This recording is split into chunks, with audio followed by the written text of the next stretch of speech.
Magkalayo man pagdating sa edad si Pauline Luna at si Vic Soto pero makikita ang saya ng kanilang pamilya. Isang video ang ipinakita ni Pauline na kung saan ay nandoon ang mga highlights ng kanilang buhay, partikular sa kanilang pamamasyal sa ibang bansa upang i-celebrate hindi lang ang motherhood pati na rin ang relationship niya kay Vic Soto.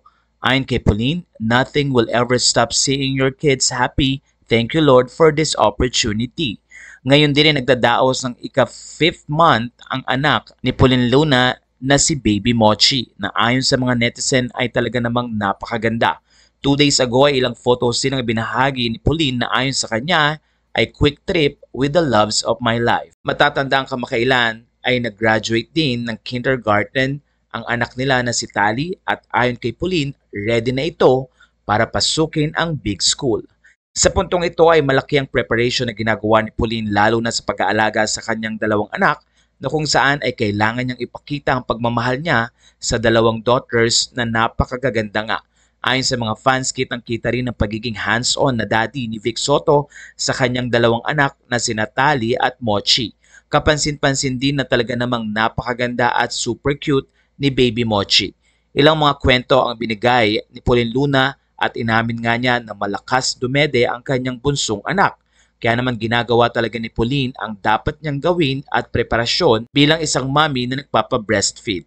Marami ring mga netizen at kapwa mami ni Pauline ang natuwa dahil ibinabahagi nito ang kanyang mga experiences lalo na sa pagkakaroon ng dalawang anak. Umamin si Pauline na hindi na siya nahihirapan dahil napakabait na baby ni Mochi at pati na rin ang mga taong sumusuporta sa kanilang mag-asawa. Kaya naman ayon sa mga fans, kita nila ang pagiging hands-on ng mommy ni Pauline at pati na rin ang pagiging fresh nito sa kabila ng pag-aalaga at puyat na nararamdaman lalo na sa pag-aalaga ng kanyang 5-month-old na baby at ito nga ay si Mochi. Ayon sa mga netizen, isang napakagandang pamilya tuwing nakikita nila ang mga photos at videos na ibinabahagi ni Pauline Luna hindi lamang sa Instagram pati na rin sa mga social media platform na available ang kanilang mga video. Napansin din ng mga netizen na tila lalong bumabata si Bossing Vic at dahil na nga rin ito sa pag-aalaga ni Pauline. Ayon sa kanila parang nasa 40s lang naman daw si Bossing pero ang katotohanan ay 35 years ang agwat nila sa isa't isa. Pero ayon din sa mga fans, age doesn't matter at napaka-responsableng tatay din ni Vic Soto